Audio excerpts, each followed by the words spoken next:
y el gasto se reduce al final. ¿Cómo se reduce?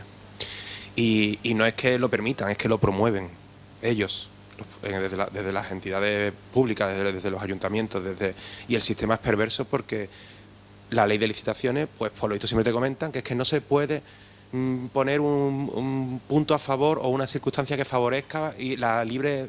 No, pero es que no es lo mismo que se presente una cooperativa de, por ejemplo, de mujeres en un municipio, digo de mujeres porque está feminizado el que estamos hablando, a gestionar la dependencia de ese ayuntamiento a que se presente Eulen.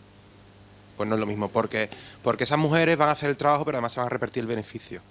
Entonces, bueno, primar determinados tipos de contratos sociales a la hora del reparto de los servicios públicos, si se van a externalizar, creo que es algo que en este país se está dejando hace ya mucho tiempo y que está generando esto.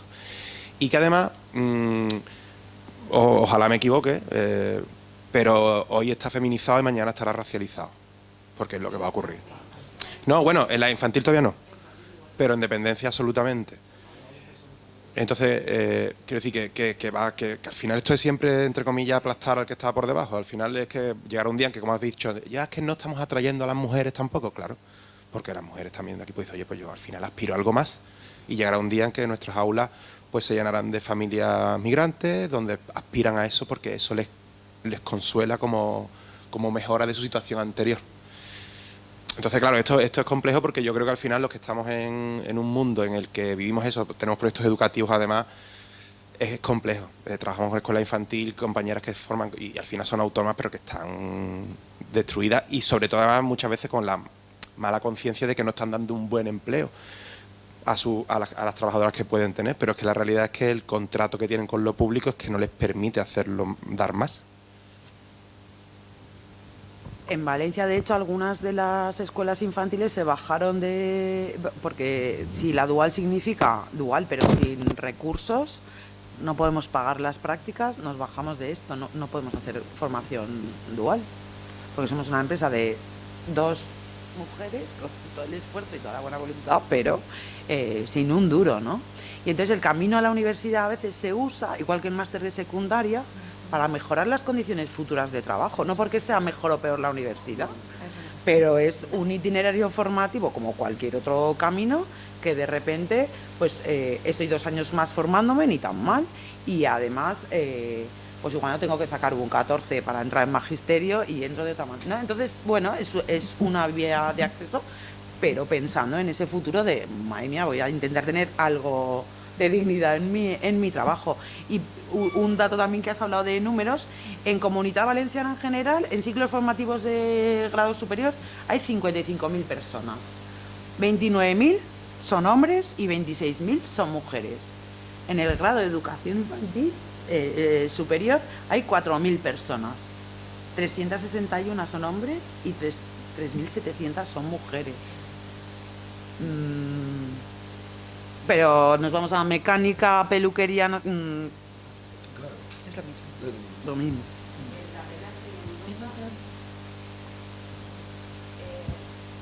Algunos paseillos para ver el sistema de educación infantil en Europa y somos muy diferentes en muchos aspectos, pero en ese no. Mala noticia. En Noruega estuvimos viendo un proyecto de cómo desde los ayuntamientos, que es que contratan a las empresas de educación infantil anualmente, el ayuntamiento y se valoraba que fuera mitad hombres, mitad mujeres. Estuvimos viendo algunas escuelas infantiles donde lo interesante es que el proyecto, pero porque querían cambiarlo, no porque fuera lo más normal. O sea que esto es transversal en Europa. Es más alto en los países nórdicos de hombres. Creo que sí. Sí.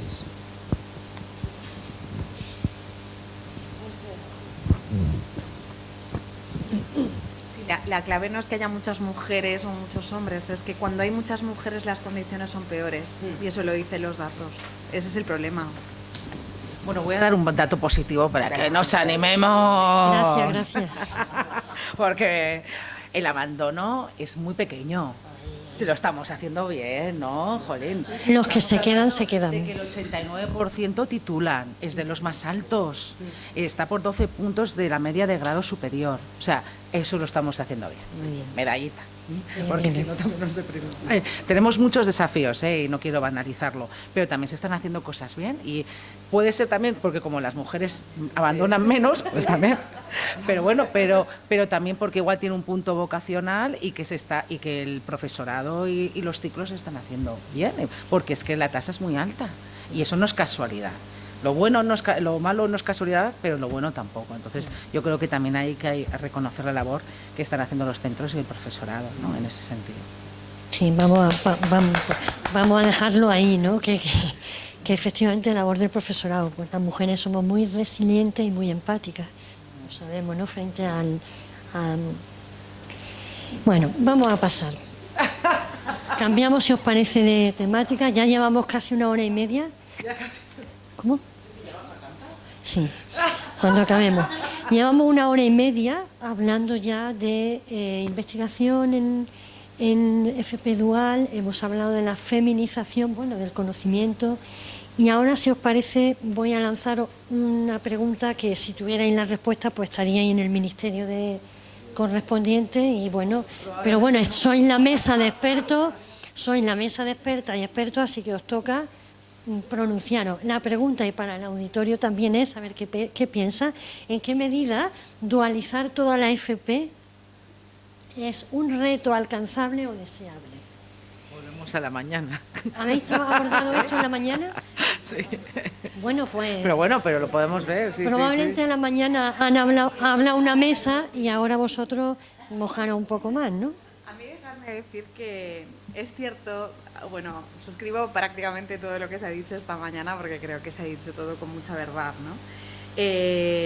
Pero también es verdad que me gustaría que no todas las visiones o las perspectivas fueran negativas. Cuando nosotros hicimos nuestro capítulo para el libro, estuvimos trabajando en las diferencias entre la FP dual general y la FP dual intensiva, ¿no? Y uno de los elementos que está ahí, bueno, y que define la FP dual y la intensiva es la mayor intensidad de relación entre el centro educativo y el centro de trabajo. Entonces, ligado a esto están los diferentes resultados, ¿no? Los resultados de la FP dual intensiva son mejores en términos de porcentaje de titulados y tituladas. Son prácticamente 9 puntos más altos. Son mejores en porcentajes de afiliados y afiliadas a la seguridad social, prácticamente 10 puntos más también, ¿no? Es mejor el porcentaje de personas que continúan sus estudios también, o sea, mejora las afiliaciones, pero mejoran también el porcentaje de personas que continúan los estudios. Y son mejores las condiciones laborales, entendiendo por ellas salarios, porque creo que no hay otro tipo de investigación, ¿no? En FP dual intensiva respecto al FP dual general, ¿no? Entonces, achacar eso y decir que eso es porque la FP dual intensiva, porque está en contacto con las empresas de manera muy, muy potente, es la causa. Pues probablemente no tenemos todavía datos e información como para decirlo. Creo que habrá que esperar unos añitos para poder decir esto es así por esto, ¿no? Antes hablábamos de estudios causales, yo creo que eso todavía no está. Pero bueno, son datos que están sobre la mesa como para pensar que igual necesitamos mucho tiempo, como se ha dicho esta mañana, necesitamos una gradualidad. Igual no estamos preparados para un cambio que representaba antes, Mónica ha dicho, ¿no? Un 5%, ¿no? Y ahora de repente el 100% va a tener que ser así, de golpe y porrazo. No estamos preparados para eso, pero me gustaría también dejar sobre la mesa estos datos positivos, porque si toda la vida hemos hablado de que educación y mercado laboral tienen que estar más conectados, pues ese es el camino. Entonces, habrá que trabajar en esos retos que se planteaban esta mañana, pero desde una visión, o al menos a mí me gustaría plantearla sobre la mesa, porque siento que es lo que ha faltado, ¿no? Quizá esta mañana, desde una visión de que a lo mejor hay muchas cosas que pueden que pueden ser positivas también. Y no podemos afirmarlo todavía porque es verdad que todavía no hay datos, pero esos estudios causales habrá que verlos. Y dentro de 3, 4 años podremos decir cosas y contestar un poquito con más base a esta pregunta que planteas, Puri. Fijaos, esta mañana yo no he podido asistir donde habéis estado comentando toda la cuestión de los retos, ¿no? Pero me habéis comentado, y ha salido aquí en el discurso, que ya habéis hablado de los retos que se enfrentan. Bueno, pues yo voy a retar a vosotras, y esto no estaba planificado. No estaba planificado, salimos fuera de programa, peligro. No sé si conocéis, no lo digo por acabar con un tema, no sé si conocéis la técnica del análisis de fuerza, generalmente una técnica de debate, de pensamiento, de reflexión, donde normalmente diagnosticamos cuáles son las necesidades y a esa necesidad que la hemos clarificado como muy importante, asignándole un valor de 1, 2, 3, hablando de muy importante, poco importante, nada importante, a esas necesidades que ya están detectadas, en este caso hablamos de los retos que vosotros ya habéis visto que son todos muy importantes, hay una segunda gradación que se suele poner en el análisis de fuerza. Además de hablar de la importancia, hay que hablar de la posibilidad de la aplicación de trabajar esa necesidad. Es decir, cuánto de fácil o de difícil es atajar esa necesidad. Lo que yo os planteo es, ¿seréis capaces de decirnos, de decir, bajo vuestro punto de vista, ojo, porque cada uno de vosotros vaya a tener un punto de vista, y el auditorio que ha presenciado esta mañana, que haga el ejercicio mental también, de todos los retos que se han enunciado, cuál, desde vuestro punto de vista, es el más importante, por el que empezaríais, y cuál, ese es un criterio, y el otro criterio es, cuál sería el más fácil de abordar, el más fácil, que no tiene que coincidir el más importante con el más fácil, sino a corto plazo, o sea, cuál es el que podemos empezar a atajar ya, dejémonos de estar, sino qué empezaríamos a hacer ya, que podemos, y cuál sería el más importante desde vuestro punto de vista. No sé si seríais capaces, tanto en el auditorio como en la mesa, de decir, bueno, vamos a empezar por lo importante. ¿Cuál es el que consideráis más importante? Y después veremos cuál sería el inmediato, el que podríamos, pues desde el punto de vista político, desde el punto de vista académico, desde el punto de vista, no sé, económico, ¿cuál? Decidme un reto ya. ¿Quién empieza? Nominamos como a los alumnos que empiezan todos a mirar para abajo, a coger el lado. No voy a nominar. Lo voy a hacer bien, lo voy a Venga, intentar, ¿vale? venga. No sé si lo voy a hacer bien. Ha salido hace poco un decreto en el País Vasco donde en los centros integrados, los centros de FP, se va a crear una nueva estructura organizativa donde se refleja dentro de la organización tanto en funciones como capacidad de decisión como en horas, lo que son los coordinadores de Dual, con una liberación de horas importantes. Entonces, yo no sé cuál es más o menos, pero los centros tienen que tener una estrategia que irán desarrollando en el tiempo, una estructura que les permita tener personas y horas de dedicación, que son recursos, para que se vayan pateando las empresas, para que estén con ellas, y luego lo que hay que hacer es mucho, y lo que están haciendo de una forma importante es, han hecho todo un experimento, y casi todos los centros lo hacen, de metodologías activas de aprendizaje, y es aprendizaje por retos. Si somos capaces de tener los recursos de horas, de formar al profesorado y tener una metodología de aprendizaje por retos donde la Dual se integre y donde se lo pongamos fácil a las empresas a la hora de igual hacer catálogos de cómo analizar por sectores, por ciclos, etcétera, que esté todo muy clasificado para que también les ayude y no cada centro tenga que reinventarse con cada uno la rueda para tal. Yo creo que hay con distintos grupos y paneles por distintos ciclos de cómo esto se puede llevar a las empresas y cómo se pueden monitorizar, sobre todo siguiendo las buenas prácticas que ya existen. Indudablemente va a llevar tiempo, va a llevar energía, pero ya tenemos una organización que lo permite, con unas personas que se pueden aprender y dedicarse y con unas metodologías activas que involucran a todo el profesorado. Claro, el cambio no es el primer día, es un proceso, pero creo que es muy importante. Pero no sé si es 1, 2 o 3. Eso, Mónica, eso lo decides tú, Eso lo decides tú. Pero parece viable, ¿no? parece viable lo que está. Por eso te digo que eso es viable, eso es algo.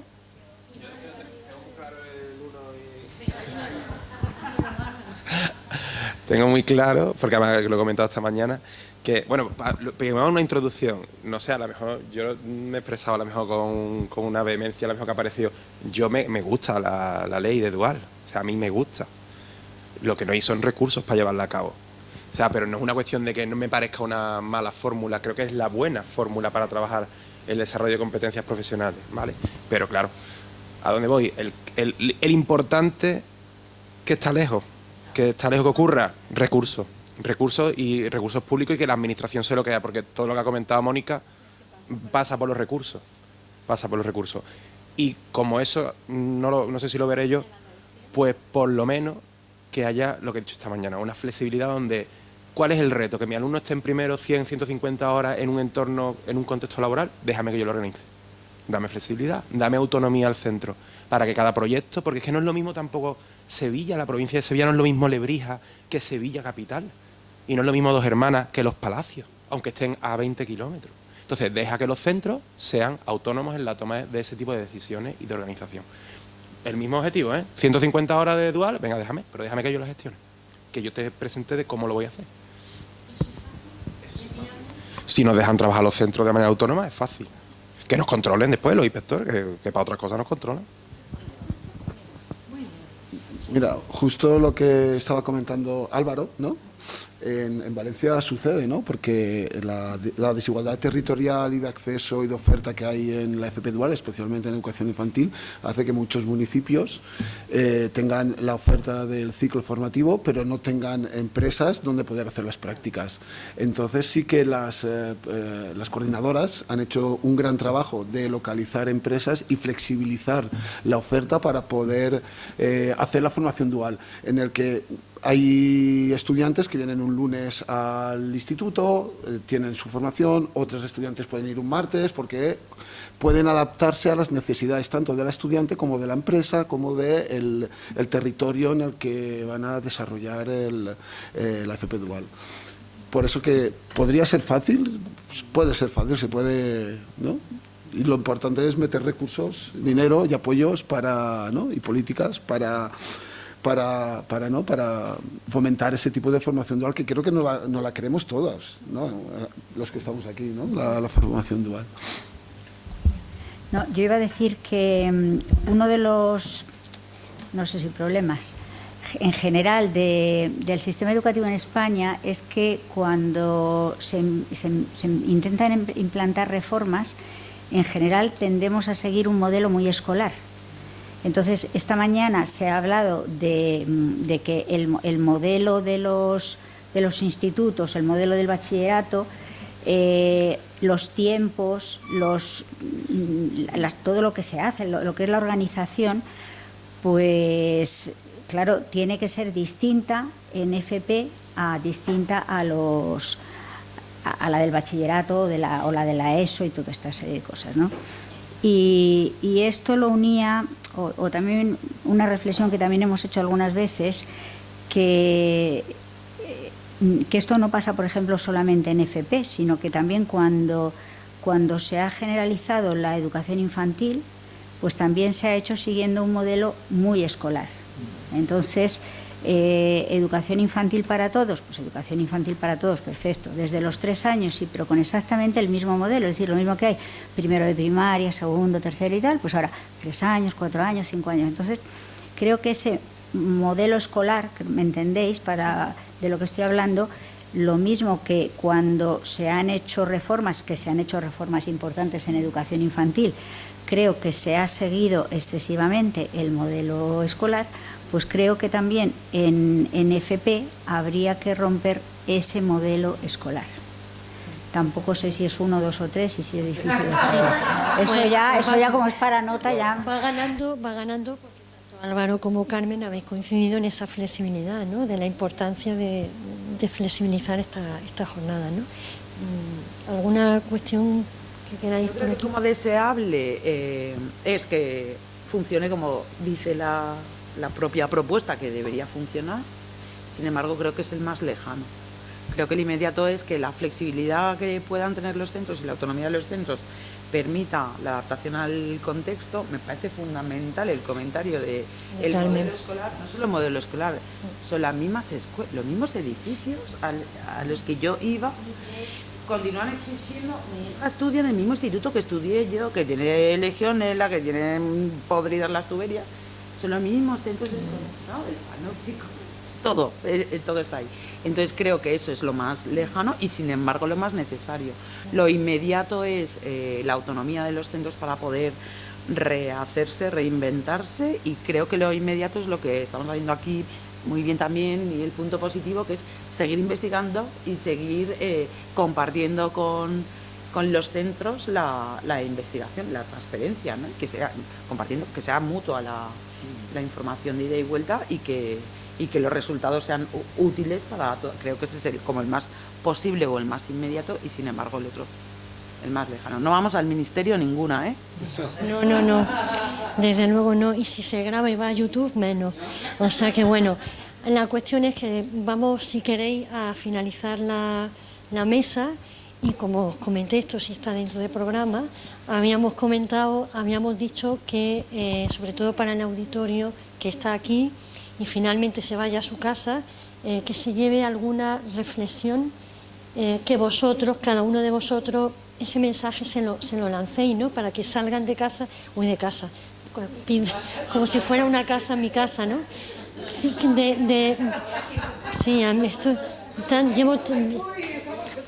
estamos en mi casa, casi, os habéis sentido bien, que es lo importante, ¿no? Se trata de que cuando salgáis, ¿no?, de aquí de la sala, pues digamos, mira, fíjate, de la gente de Valencia ha puesto tal, la gente de Baleares ha puesto el acento aquí, la gente de Málaga ha dicho, fíjate, la gente, ¿no? Es decir, me llevo estas 3 ideas sobre la importancia, ¿no?, de la FP. ¿Qué nos podéis decir que nos llevemos? Y si en tono positivo, lo agradecemos mucho más. Ya está. Pues, ¿quién quiere comenzar? De vosotros. Bueno, ya. Resumid. ¿Qué nos podéis decir? Yo diría que la feminización, que luego revierte en precarización, también aporta esa militancia, resistencia, resiliencia, que confundimos casa con la otra casa, pero que creo que esa es la fuerza del ciclo de educación infantil, creérselo y militar. Hay un libro muy pequeñito de Traficantes de Sueños que se llama Militancia Alegre, que es un poco no hundirse en todas las miserias que acabamos de compartir y seguir con todas esas contradicciones, malestares y desencuentros en la línea que nos creemos. Y para seguir con Valencia, pues creo que nos parece, ¿no?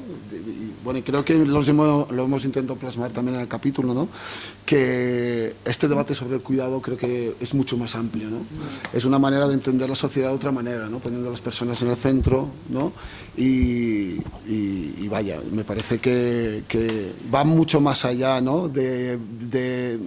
Necesitamos el cuidado, ¿no? Porque necesitamos personas, porque es una manera, somos interdependientes y no somos autosuficientes, somos interdependientes, ¿no?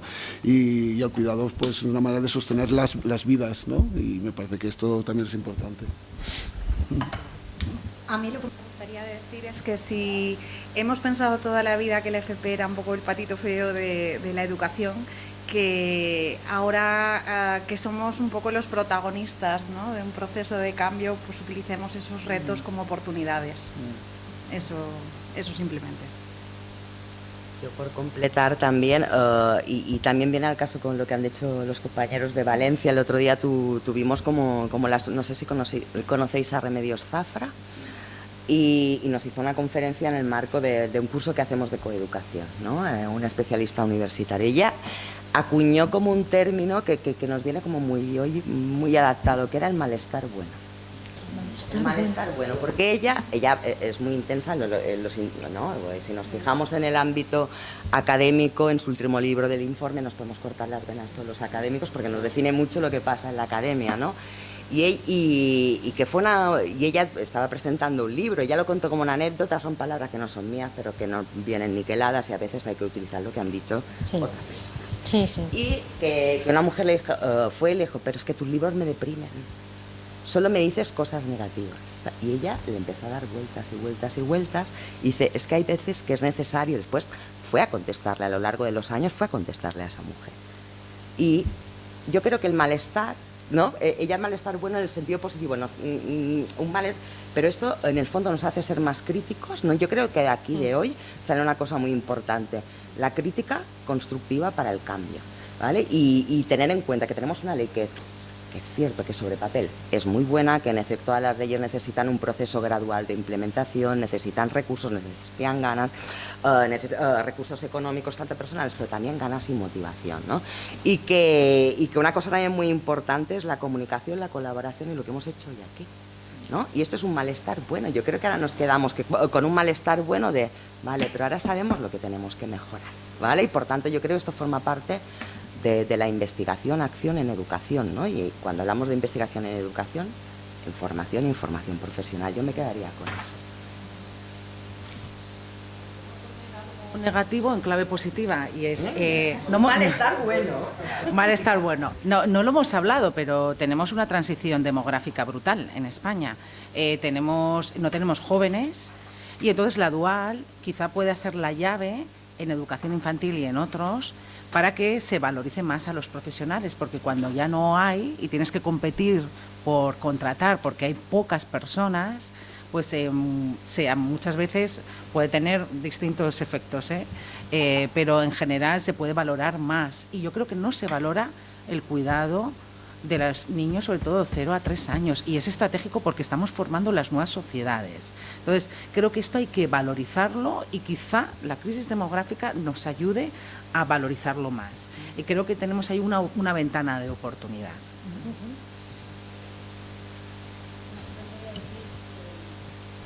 Que creo que necesitamos que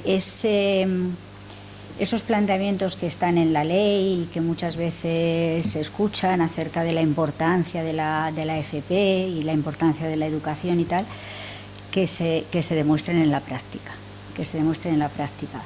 Y también coincido en que la FP es un excelente campo para trabajar todo lo que es, por los datos que hay, sobre la diferenciación sexual del trabajo. Es decir, que mientras que hay campañas, no solo es importante porque esto está feminizado, sino también porque otras están masculinizadas, ¿no? Entonces, que mientras que en general sí que hay campañas, pues los chicos y chicas que van a ir a la universidad se hacen campañas para que elijan las materias STEM y todo este tipo de cosas, pues yo creo que también es importante que se trabaje para que los chicos tengan interés por dedicarse a los cuidados, a la educación, lo mismo está ocurriendo prácticamente en sanidad, en fin, en todo lo relacionado con esto. Entonces creo que hay que trabajar con los chicos y con las chicas, Y nosotros vimos que había en determinados países, se ha citado algún caso, pues en Noruega, en Dinamarca también hay campañas, en Alemania también hay campañas para que los hombres participen en todo esto. Y a mí en eso me preocupa que en España ni siquiera se vea como un problema. Es decir, no podemos hacer nada porque ni siquiera tenemos conciencia de que eso sea un problema. Entonces, para solucionar algo, primero tenemos que tener el problema. Entonces, si no lo tenemos, pues es evidente que no se hace nada en ese sentido. Y hay que trabajar con los chicos y con las chicas. Un aplauso a Puri. Pero bueno, no, yo iba a agradeceros justo a la mesa, que habéis sido espléndidos. Me habéis permitido que os modere y habéis aceptado todas mis bromas y todas mis... Así que ha sido un placer que sí. Pero perdón.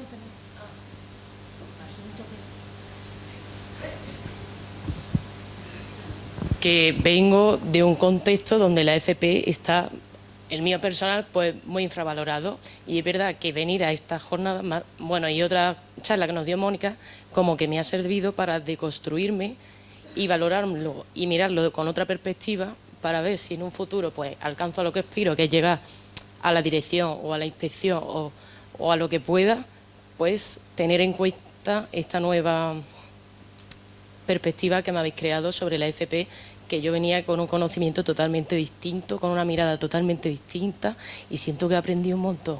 Y era así como para deciroslo.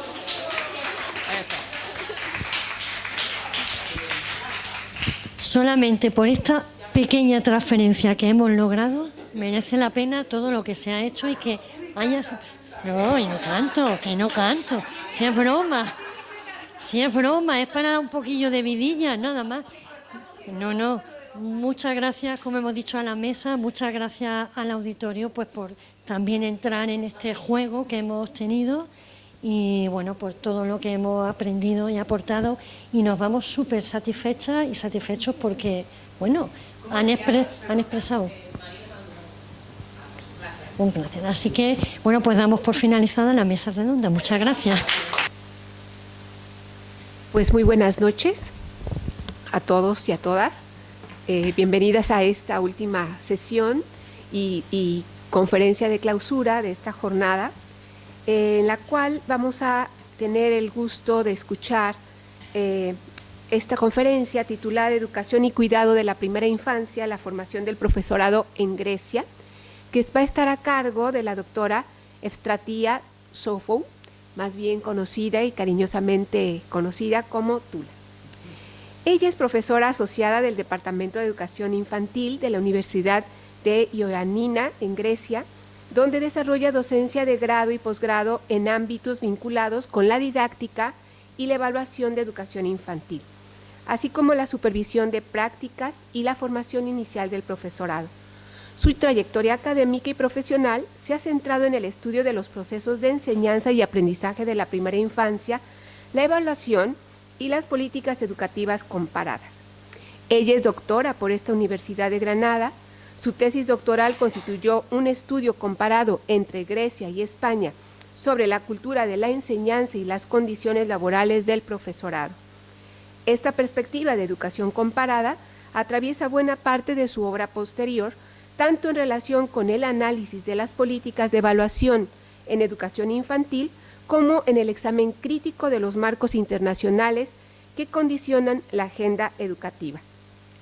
Ella también ha impartido docencia en diferentes programas de formación permanente del profesorado y en distintos másteres universitarios en Grecia. Actualmente imparte docencia en el máster en creatividad y juego en la primera infancia y educación de la Universidad Europea de Chipre, y ha colaborado en movilidades docentes Erasmus en la Facultad de Ciencias de la Educación en esta universidad. Su trabajo busca poner en diálogo teoría, investigación y práctica pedagógica, situando la voz de los niños y niñas y del profesorado en el centro del análisis, promoviendo la equidad, la participación y la construcción colectiva del conocimiento en educación infantil a escala europea y comparada. Bienvenida, querida Tula, ¿sí? a este cierre de la jornada. Un poco la dinámica, ya la sabemos, pero no está de más recordarla. Tula nos dará su conferencia y después abriremos un espacio para poder compartir y dialogar con todos ustedes. Adelante. Buenas tardes a todas y a todos. Es un placer estar aquí en mi facultad. Muchísimas gracias a Mónica y a Magdalena y a Mónica, y especialmente a Magdalena por la organización y el gran esfuerzo de esa jornada. Me han dado la oportunidad de estar aquí y la verdad es que es un placer.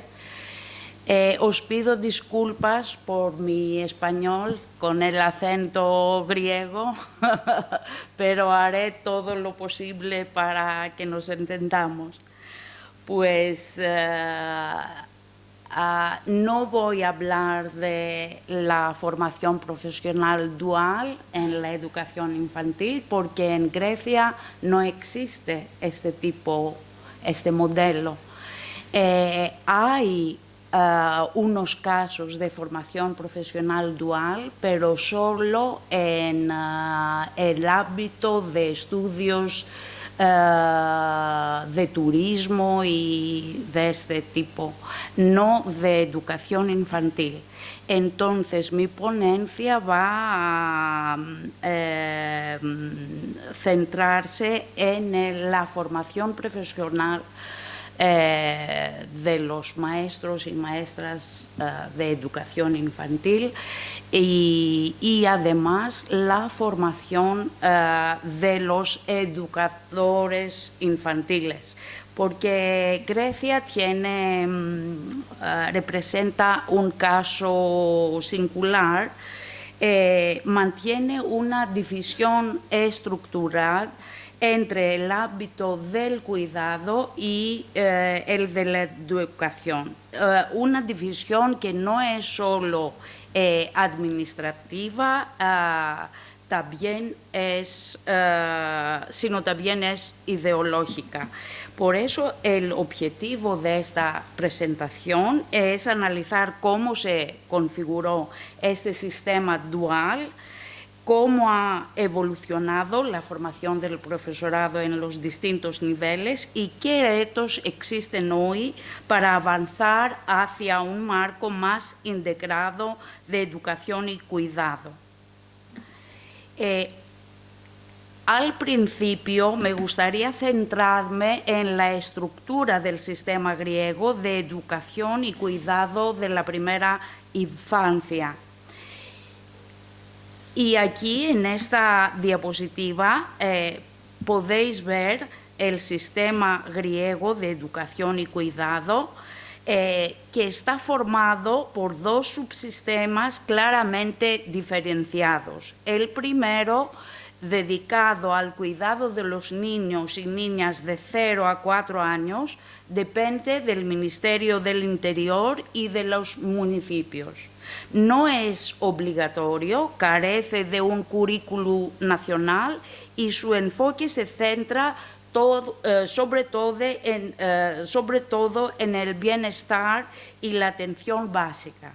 El segundo, correspondiente a la educación de 4 a 6 años, depende del Ministerio de Educación y forma parte de la educación primaria obligatoria. Aquí sí existe un currículo nacional y el personal docente cuenta con formación universitaria específica.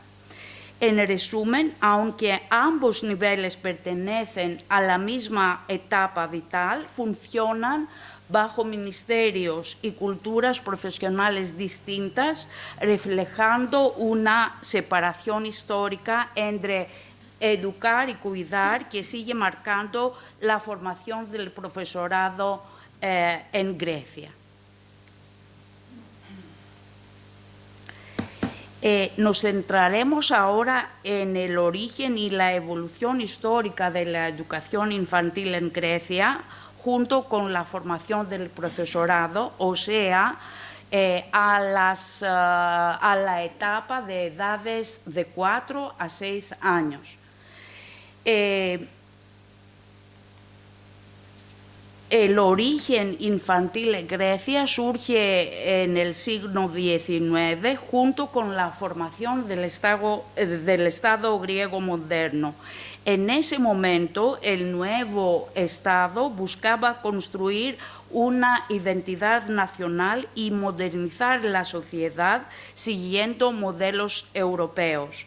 La educación infantil se entendió como un instrumento para integrar a los niños y niñas en la escuela y reforzar la conciencia nacional, más que una respuesta a las necesidades laborales o sociales que podemos ver en otros países europeos. Las primeras iniciativas tenían un carácter privado y filantrópico, impulsadas por pedagogos extranjeros que introdujeron las ideas de Froebel.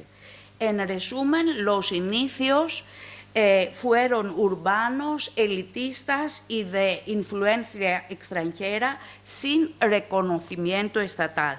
Pero a partir de ahí empezó el proceso de institucionalización, que marcará el desarrollo posterior. Aquí podemos ver la evolución de la educación infantil en Grecia desde el año 1830 hasta mediados del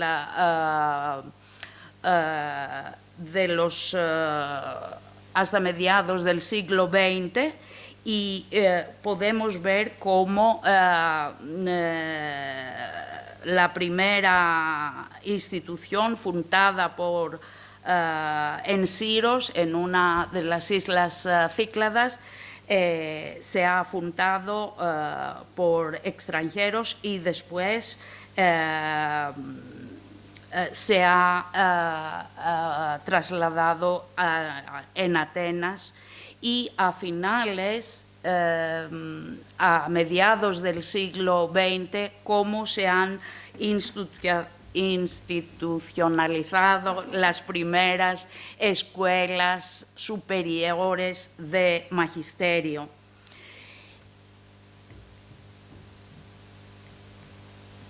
Y un año muy importante para la formación del profesorado es en 1982, donde, y en general la década de los 80, marca un punto de inflexión en la formación docente en Grecia.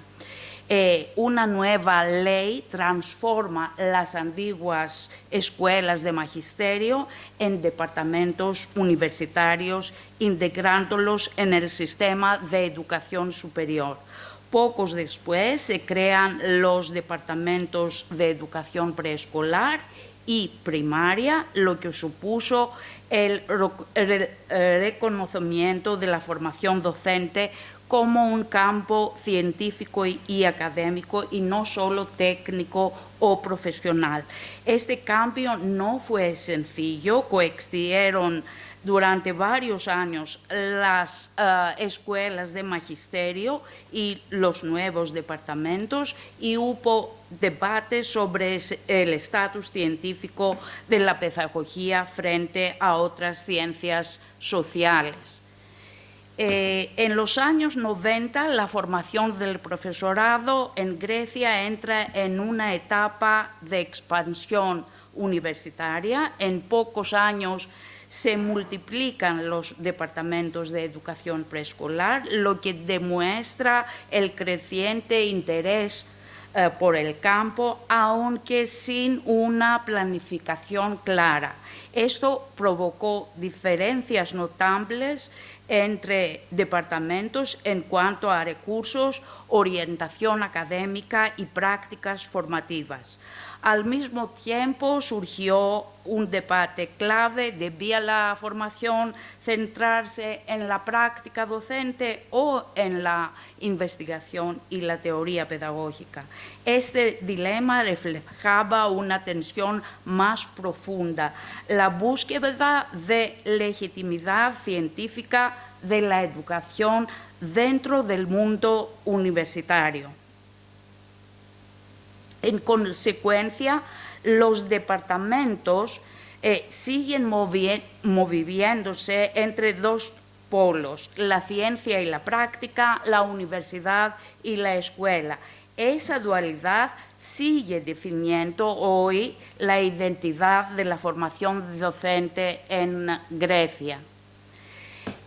Paralelamente a los retos institucionales que acabamos de ver, en las décadas de 90 y 2000 se produjo también una evolución científica y curricular importante en los departamentos de educación infantil.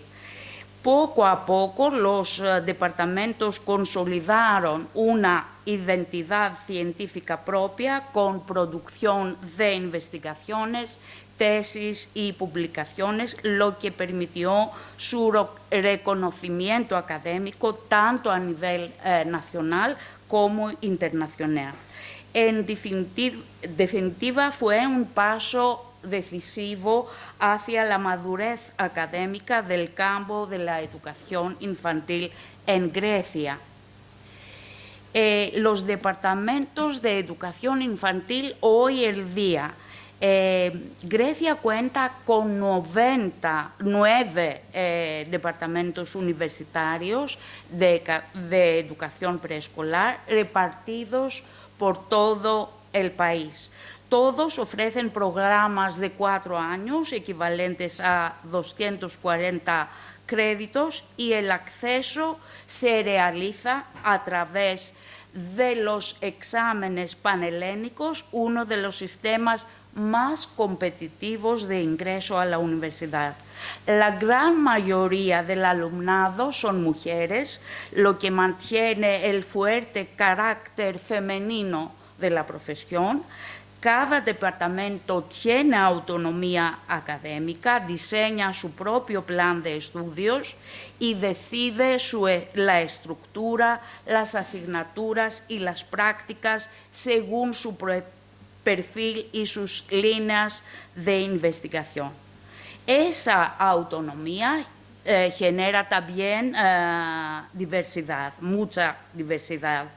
Incluso los nombres oficiales varían.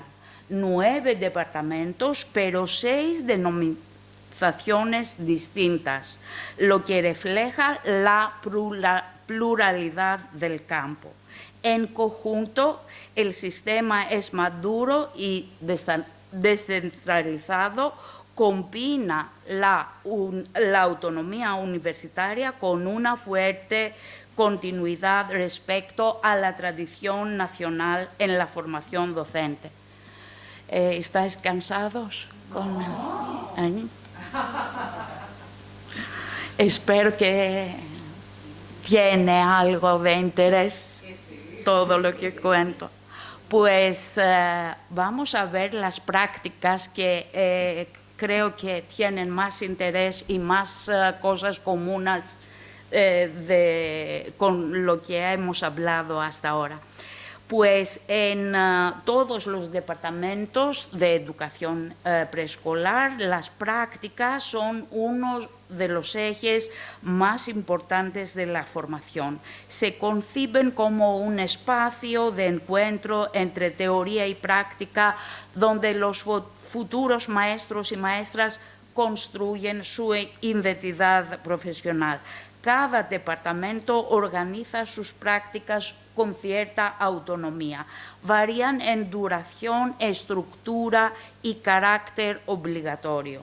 En algunos casos forman parte de asignaturas obligatorias, en otros se ofrecen también como optativas. Desde hace algunos años, los estudiantes pueden participar en una práctica remunerada financiada por programas europeos que dura alrededor de 2 meses y se basa en la colaboración entre la universidad, las escuelas y los propios estudiantes. Más allá del aspecto económico, esta experiencia favorece la transición al mundo laboral y refuerza la confianza profesional. En definitiva, la práctica no se entiende solo como una etapa final, sino como un proceso continuo de observación, acción y reflexión fundamental para el desarrollo profesional del futuro docente. A pesar del papel central que tienen las prácticas en la formación docente, su organización enfrenta importantes retos institucionales. El primero es el exceso del alumnado frente al número limitado de escuelas infantiles disponibles para acoger estudiantes. Esto hace que a menudo las prácticas se realicen en condiciones poco favorables o sin el acompañamiento adecuado. El segundo problema es la escasa coordinación entre universidades y centros escolares. No siempre hay una comunicación fluida entre el profesorado universitario y el profesorado colaborador, lo que provoca experiencias muy desiguales. Además, faltan incentivos, motivos para los docentes que acogen estudiantes, lo que reduce su implicación en el proceso formativo. En consecuencia, encontramos una gran variabilidad en la calidad de las prácticas. Algunos estudiantes reciben un acompañamiento reflexivo, mientras que otros viven experiencias más rutinarias. Todo ello dificulta la implantación de un modelo crítico y reflexivo de formación práctica. Por eso, en los últimos años se han impulsado redes de colaboración entre universidades y centros educativos, como veremos a continuación. Para dar respuesta a esa situación problemática que hemos descrito, en 2008 se creó la Red de Prácticas de los Departamentos de Educación Preescolar, conocida como Dictio Practicón Asquisión. Esta red conecta a los distintos departamentos universitarios, fomenta la cooperación entre ellos y fortalece la relación con las escuelas infantiles. Funciona como una comunidad de práctica donde docentes universitarios, básicamente docentes universitarios, maestros colaboradores y estudiantes compartan experiencias, investigación y propuestas de mejora. Promueve un modelo reflexivo y colaborativo de práctica profesional inspirado en la investigación-acción, en el que los futuros docentes observan, diseñan, implementan y reflexionan sobre su trabajo. Para consolidar este modelo se necesitan tres condiciones: reconocimiento institucional, formación de mentores y cooperación democrática entre universidad y escuela, basada en la confianza y el diálogo. En definitiva, se trata de avanzar hacia una formación más crítica y participativa que ayude al profesorado a comprender y transformar su propia práctica. Y ahora vamos a hablar de la atención y educación temprana de 0 a 4 años, y que tiene una trayectoria muy diferente de la que hemos descrito antes. En Grecia este ámbito no surgió como parte del sistema educativo, sino dentro de la asistencia social, con un enfoque más centrado en el cuidado que en la educación. Aún hoy mantiene un carácter descentralizado y heterogéneo, con estructuras diversas y sin un marco pedagógico común.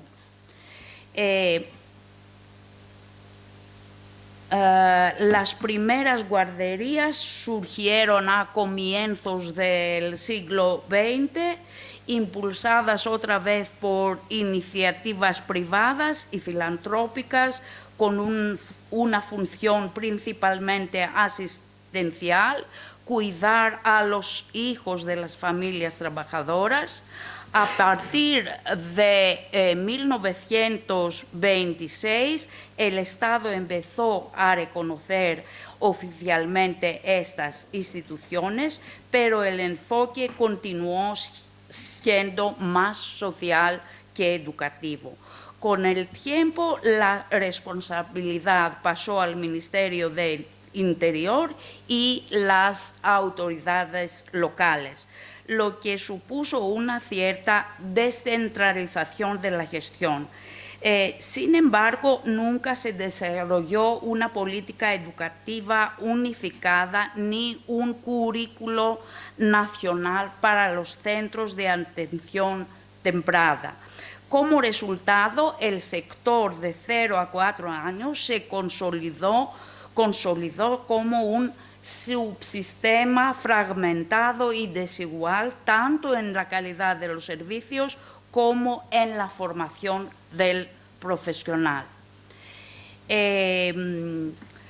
La formación profesional de los educadores que trabajan en estos centros siguió una trayectoria muy diferente de los maestros y maestras de preescolar. A mediados del siglo XX tenemos la Escuela de Educadores Infantiles, que se llamaba Princesa Sofía, destinaba exclusivamente a mujeres basadas en una visión del cuidado como extensión del rol maternal. En las décadas siguientes se fundaron otras escuelas y en 1984 todas ellas se integraron en los institutos tecnológicos de educación superior, lo que supuso un paso hacia la profesionalización del sector, aunque con una orientación más técnica y más aplicada. Finalmente, en 2007, estos programas pasaron a llamarse Departamentos de Educación Infantil y Atención Temprana, reflejando una apertura hacia una perspectiva más pedagógica. En resumen, mientras la educación preescolar de 4 a 6 años se desarrolló dentro de la universidad, la atención temprana de 0 a 4 siguió un camino más técnico y fragmentado, lo que aún hoy genera desigualdades en el reconocimiento profesional y las condiciones laborales. En 2016 tenemos entre comillas, un gobierno de izquierdas.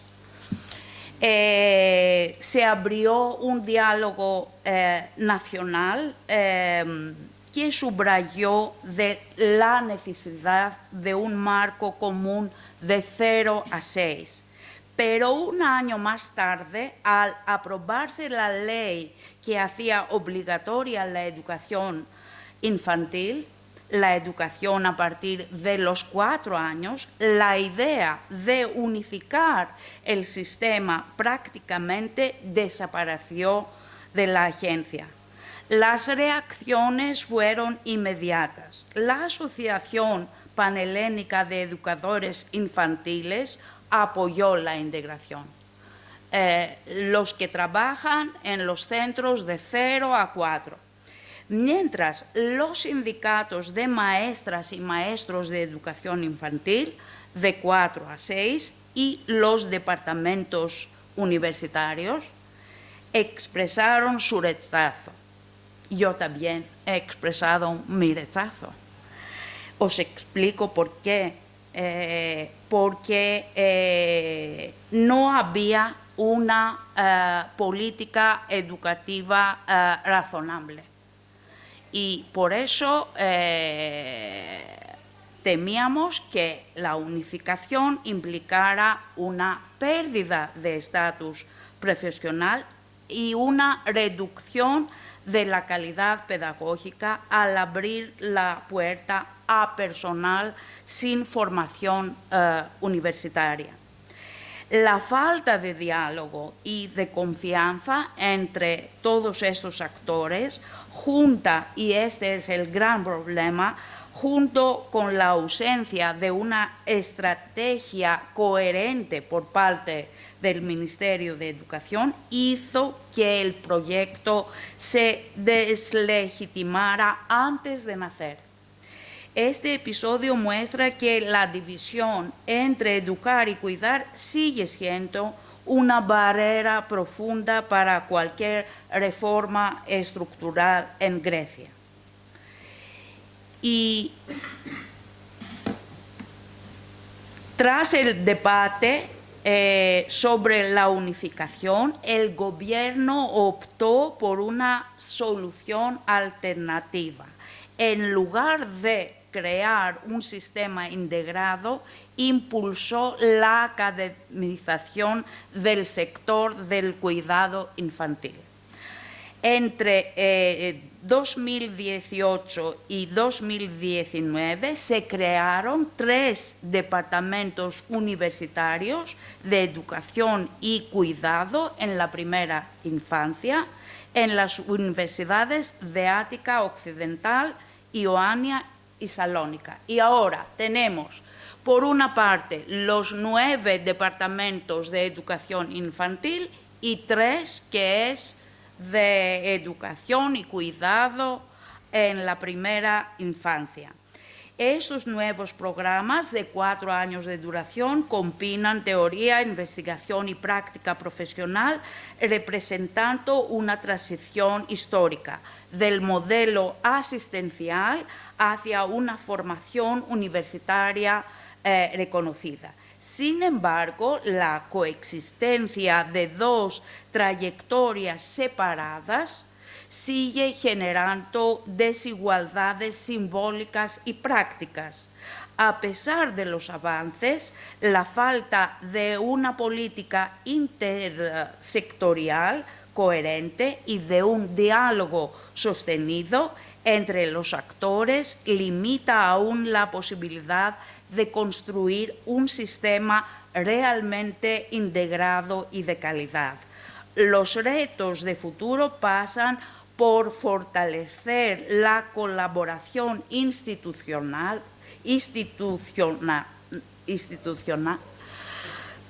definir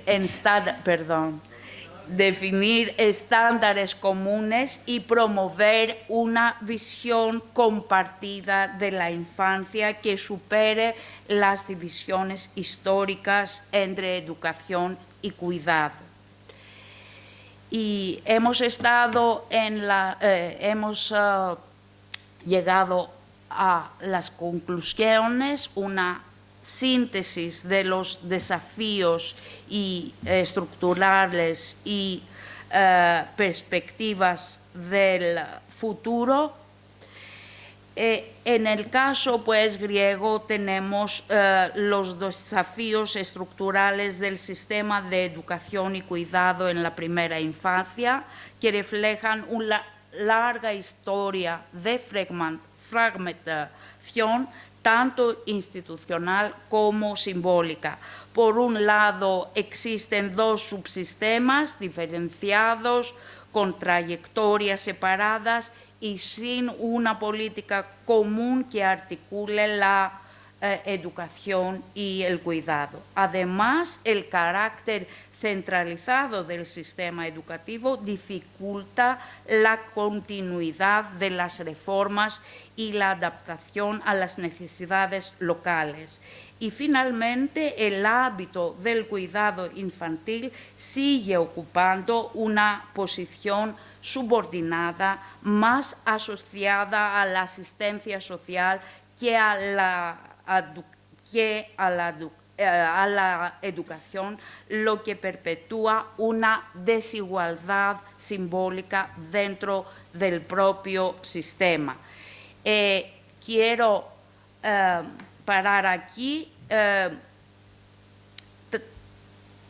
Podemos decir que ha avanzado significativamente hacia Grecia, que ha avanzado hacia un sistema de educación y cuidado más coherente, gracias al desarrollo universitario y a la investigación en el campo. Sin embargo, la construcción de un sistema realmente integrado requiere voluntad política, confianza y continuidad institucional. Solo a través de la colaboración entre las universidades, el Estado y los profesionales será posible consolidar una visión compartida de la infancia en la que educar y cuidar formen parte de una misma misión. Pues les agradezco mucho vuestra atención y pido disculpas por mi español.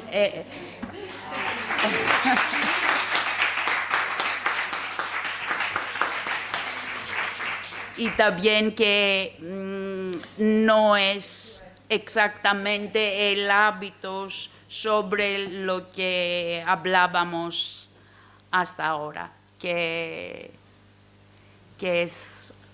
no se refiere a la formación dual, por ejemplo, pero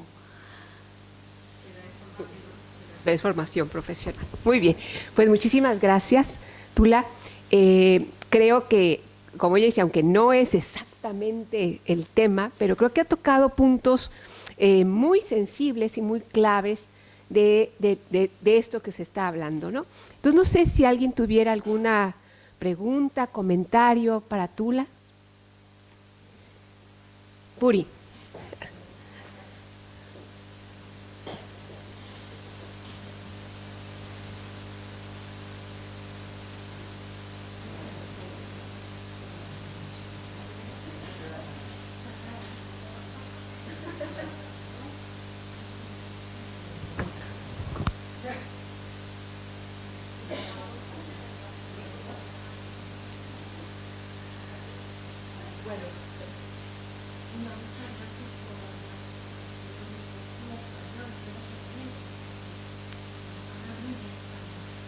muy bien, ¿no? Pero yo creo que, a ver. Sí, ya sí. Yo quería hacerte dos preguntas, pero por interés personal y egoísta, ¿no? Aprovechando que te tenemos aquí, pues mi línea de investigación es el practicum, las prácticas durante la formación inicial, ¿no? Entonces sí me gustaría saber, has dicho que la formación de 4 a 6 años son 240 créditos, he apuntado.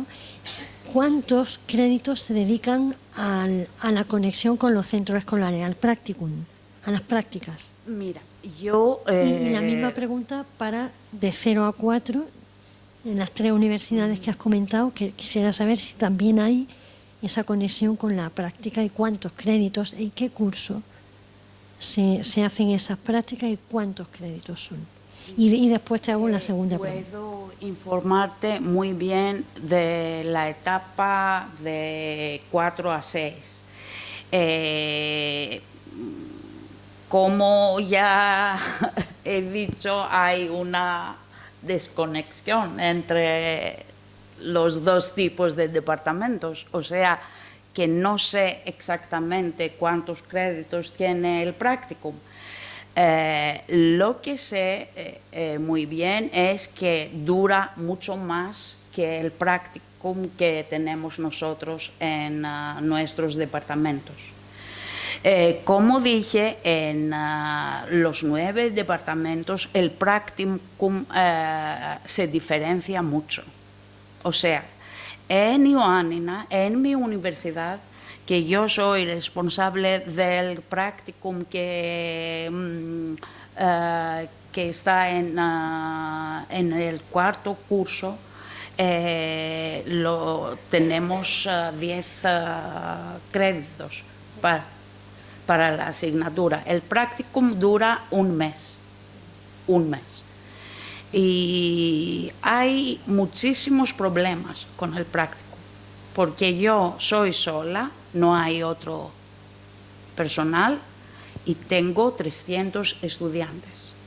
Y tengo 50 escuelas, centros de educación infantil, porque se trata de una provincia, es una ciudad provinciana, no hay tantos centros como hay en Atenas o en Salónica, y los estudiantes que tengo tienen que hacer el práctico.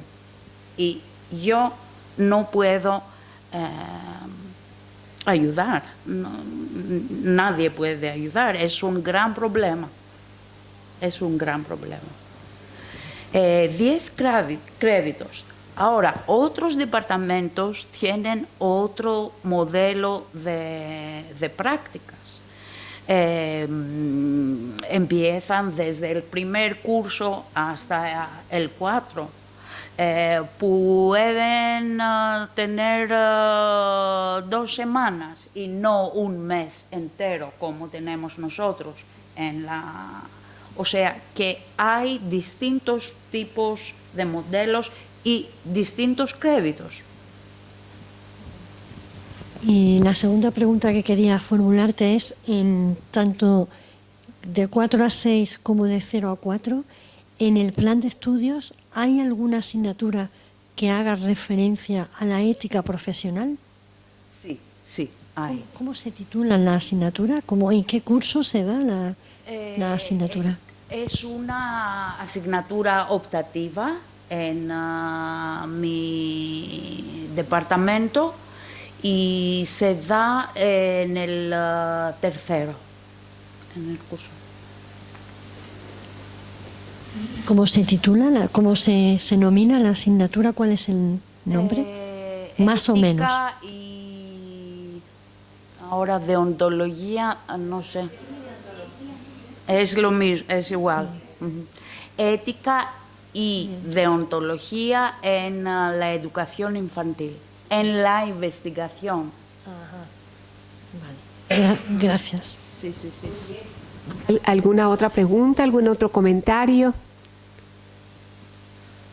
Porque a mí me llama mucho la atención, Tula, colegas, creo que uno de los puntos con los que tú comenzaste, cuando hablas de esa división de 0 a 4 y de 4 a 6, por un lado los más pequeñitos en el Ministerio del Interior y antes que había estado en el de Salud, y el de 4 a 6 en el de Educación, creo que eso está en la base incluso del FP de aquí de España. Es decir, la formación de los profesionales va a estar en base al objetivo que se tenga en relación con los niños. ¿Qué es lo que se quiere con los niños? ¿Se quiere solo cuidar o se quiere educar? Y en ese sentido, pues estaríamos formando el profesional que haga una o la otra cosa. Creo que estamos en un momento histórico en que muchos países, incluido México también, de donde yo vengo, que están en la búsqueda de esa fórmula mágica que pueda completar, que pueda tener ambas cosas, pero que tradicionalmente la educación de 0 a 3, de 0 a 4, va más hacia el cuidado, va más hacia la asistencia y por tanto todavía tenemos esa idea de que no es necesario un profesional, ¿sí?, con un grado universitario para atenderlo, ¿sí? Cosa que a mí me sigue resonando y me resuena cada vez que lo oigo, porque eso es una incongruencia ante lo que ya sabemos desde hace mucho tiempo, pero que actualmente todas las corrientes de las neurociencias nos dicen que es justamente en esa etapa de la vida donde se hace el mayor número de conexiones sinápticas, donde se pone toda la estructura mental, tanto emocional como cognitiva. Entonces, si solamente vamos a cuidar, si solamente vamos a dar asistencia a la vida como tal, pero no tenemos un profesional que sea experto en desarrollo infantil, entonces ahí tenemos un grave problema. Y entonces estamos, perdón, pero siento que estamos como hilvanando en el aire, ¿sí? Porque estamos formando, sí, en el centro mismo, en las escuelas mismas, pero seguimos entrampados en ese dilema del cuidado y la educación, o la educación. Porque tampoco podemos decir que el cuidado tiene que quedar fuera. Pero, ¿cómo encontrar el justo medio? ¿Cómo hacer que realmente podamos atender integralmente a ese pequeño, a ese futuro? ¿Sí? Creo que me parece que eso está subyace en el centro de esta charla, de esta discusión de todo este día, ¿sí? Y como les digo, cada país lo ha ido tratando de componer y no cuadra todavía,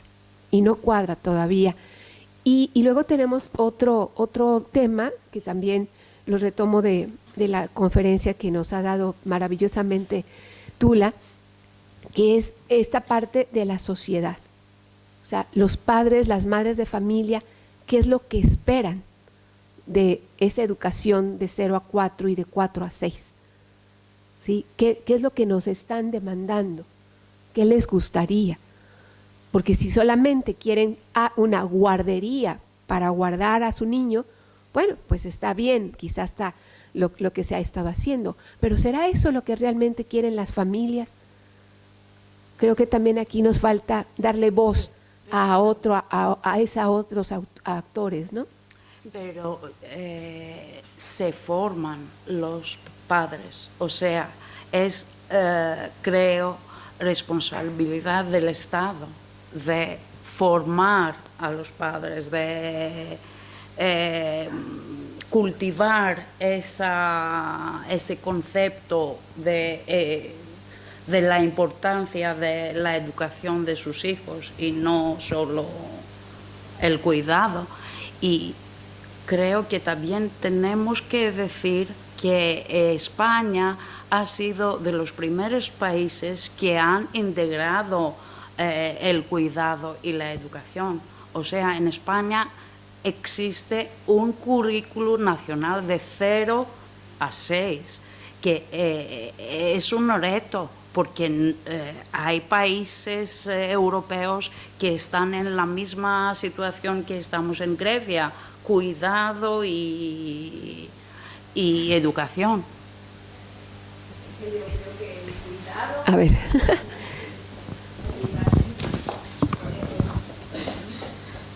Es que yo creo que el cuidado puede y debe ser educativo, y creo que la educación puede ser muy descuidada, ¿vale? Los primeros, de verdad no me quiero poner pesada, pero los primeros 6 años de las personas, no me gusta llamarlos niños porque se nos olvida que son personas, los primeros años de las personas creamos la estructura de la personalidad, aprender a cuidarse a uno mismo, aprender a comer, a saber qué te gusta o qué no te gusta. Progresivamente sabes cuando estás sucio y valorar el estar limpio. Descubrir los sonidos a través de lavarse las manos. Aprender a cocinar y, por tanto, muchísima lógica matemática. No me quiero poner pesada, ¿vale? A través de los cuidados primero establecen la estructura sana de la personalidad. Punto uno. Pero es que a través de los cuidados, no, que me pongo muy pesada, a través de los cuidados podemos aprender, pueden ser muy educativos en todos los demás lenguajes que utilizamos los seres humanos. La educación, es que tenemos un sesgo de escuela, sé que estamos en la universidad y en la facultad de la escuela, perdonadme, ahora ya salgo corriendo. Tenemos un sesgo escolástico que debe desaparecer de la primaria, de la secundaria, pero hemos empezado por infantil.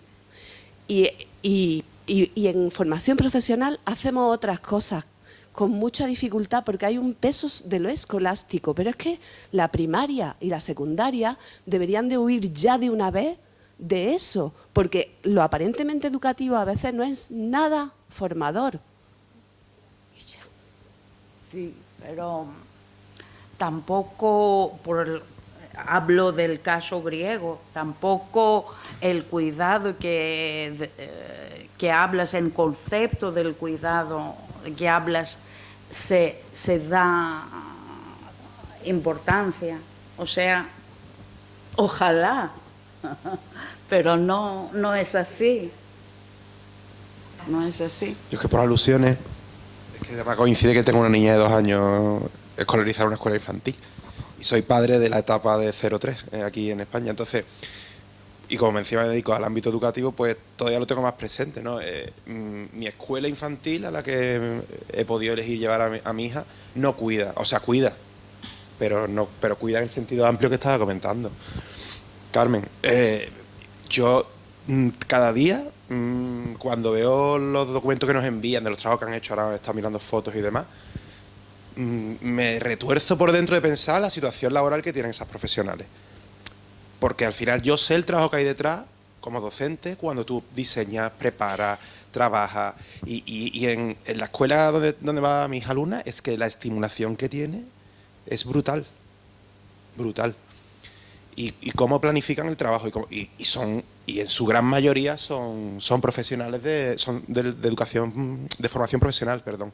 Que sí que una dirección que tiene que ser una maestra al menos, o un pedagogo, una pedagoga, un maestro, pero después la gran diferencia, bueno, que las tutoras allí sí pueden ser de grado superior de educación infantil, cosa que en la escuela pues no pueden ser tutoras, tienen que ser auxiliares, y pueden trabajar en todas esas etapas y ahí se pueden mover.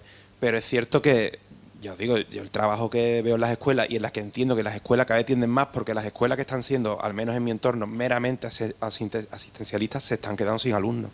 Entre otras cosas porque ahora ya hay una gran competencia.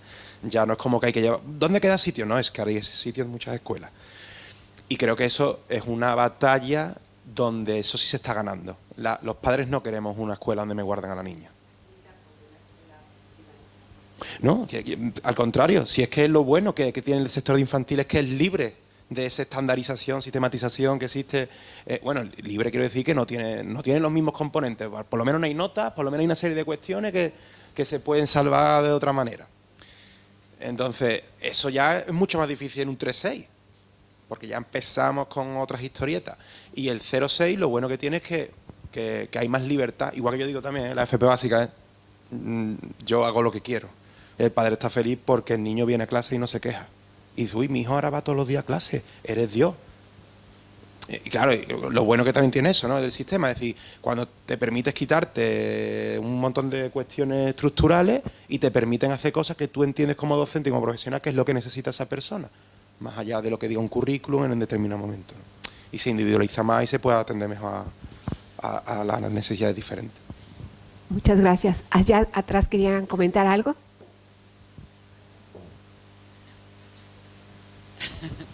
Tienes un español perfecto, la verdad.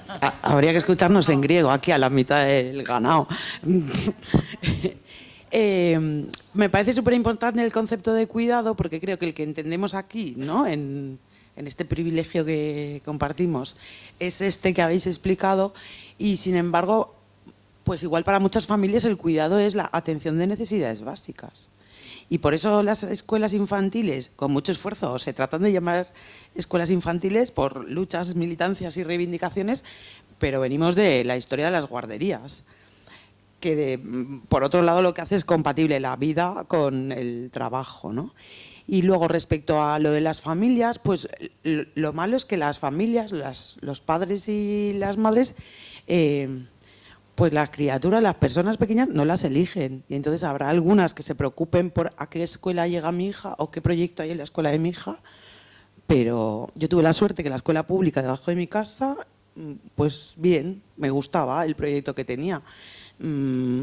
Pues igual una amiga que en su barrio no hay ninguna que le convence y, bueno, Valencia es que escuelas infantiles públicas no hay. Y luego empieza, pues yo a la mía, a la escuela Montessori, de no sé cuantísima innovación, no sé cuantísimos proyectos y 500 euros al mes, que es una forma de segregación también, pública-privada, clasiquísima. Entonces, como que se cruzan muchos factores y creo que la función del Estado es velar porque todas las personas puedan disfrutar de una educación digna y no depender de la familia que te toque o del barrio en el que hayas nacido y la suerte que haya en esa escuela, los recursos o los esfuerzos de las personas que lo llevan adelante. Gracias.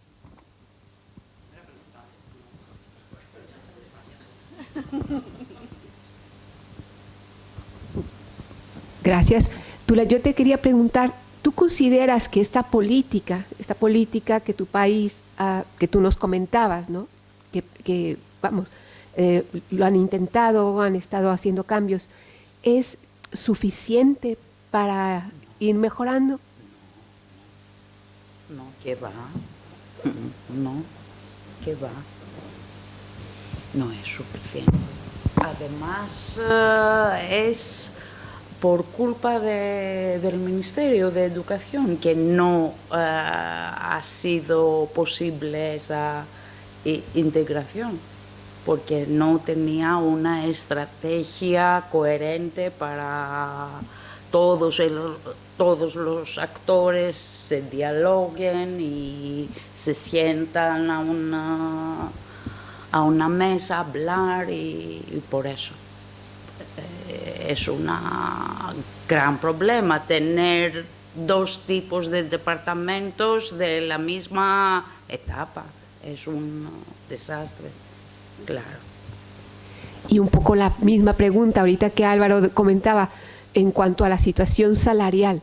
La política de atención y educación a la primera infancia de aquí de España es quien también promueve este tipo de situaciones, este tipo de desigualdades, ¿no? Entonces, ¿qué hacer? ¿Cómo hacer?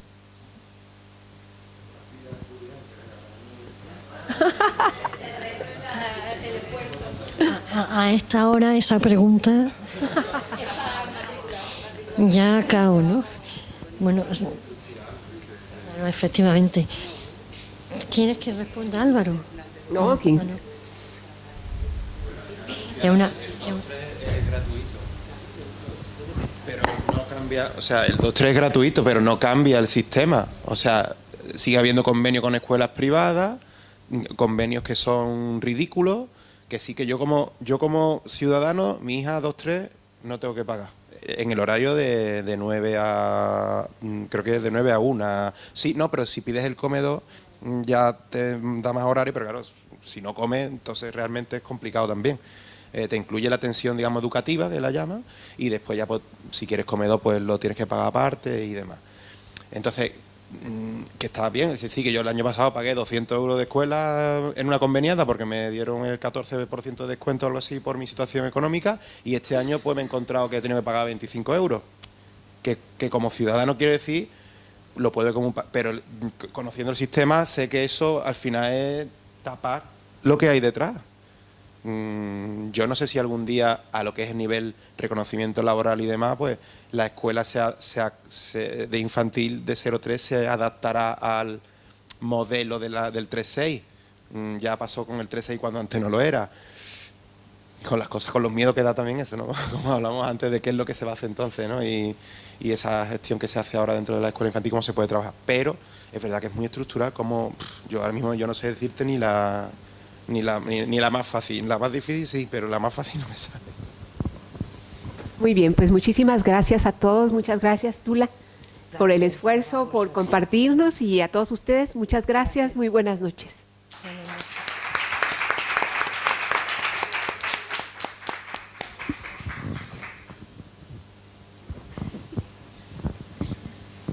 Bueno, pues gracias también, bueno, Tula, ¿no? Y Elida por la intervención, ¿no? Y por tu presentación.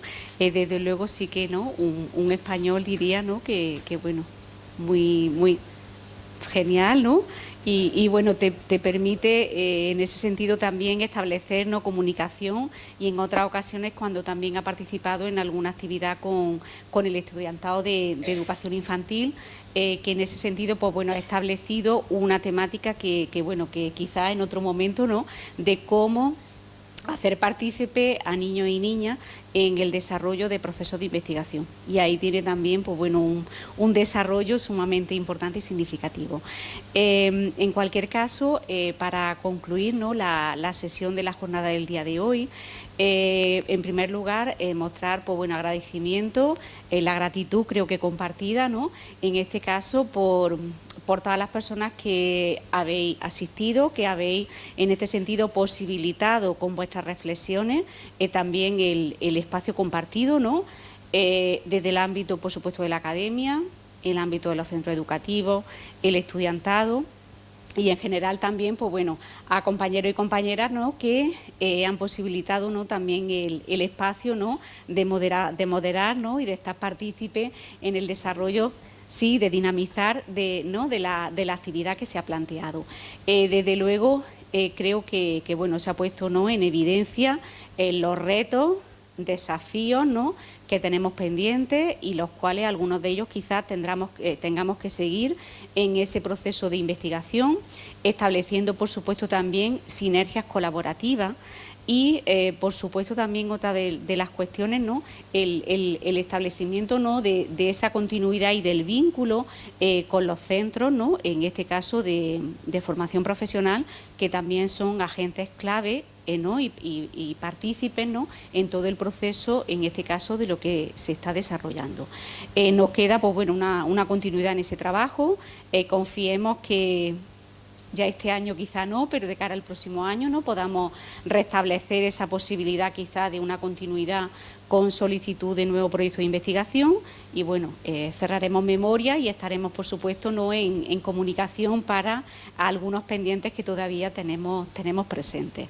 Por tanto, por mi parte, obviamente, ¿no?, todo el agradecimiento en este caso por la sesión tan productiva, ¿no?, por la reflexión y por los elementos, ¿no?, de necesidad de cambio que se han puesto en evidencia. Por tanto, mil gracias. Le paso también a Mónica, ¿no?, por si ella quiere, obviamente, también expresar unas palabras.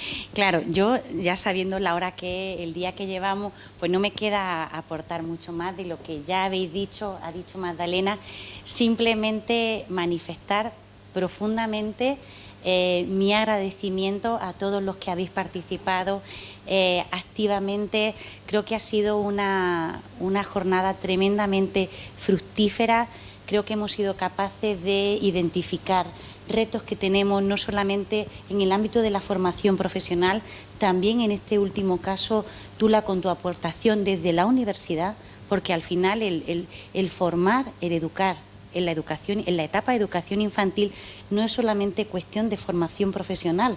Estamos hablando de educadores en la formación profesional y también en el ámbito de la universidad, y ahí hemos detectado retos que son comunes a ambos, desde el ámbito de las cuestiones de género, que han quedado claramente presentes, en el ámbito de las condiciones laborales, en el ámbito del cuidado y el sentido del cuidado. Es decir, creo que ha sido, una vez que veamos de nuevo la grabación, con interrupciones, con corte y sin ello, evidentemente, ahí podremos de alguna manera enriquecer todo lo que, aparte, por supuesto, también, y la investigación, que tampoco la podemos dejar atrás. Es que al final estamos hablando de un triángulo de formación, investigación, práctica, que si no los tenemos los tres continuamente en circulación, el sistema empieza también a demostrar algunas de sus fallas.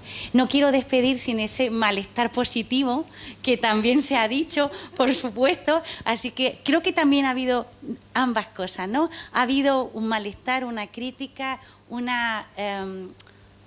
por parte de la Administración también mucho trabajo, pero también se ha puesto de manifiesto el espacio que nos queda para seguir trabajando en torno a lo que se ha puesto de lo que es la educación, las necesidades de la educación infantil y de la formación de sus profesionales independientemente del nivel en el que ellos estén. Así que de verdad nuestro agradecimiento profundo, sincero, muy sincero, muchísimas gracias y nada, pues seguimos en contacto.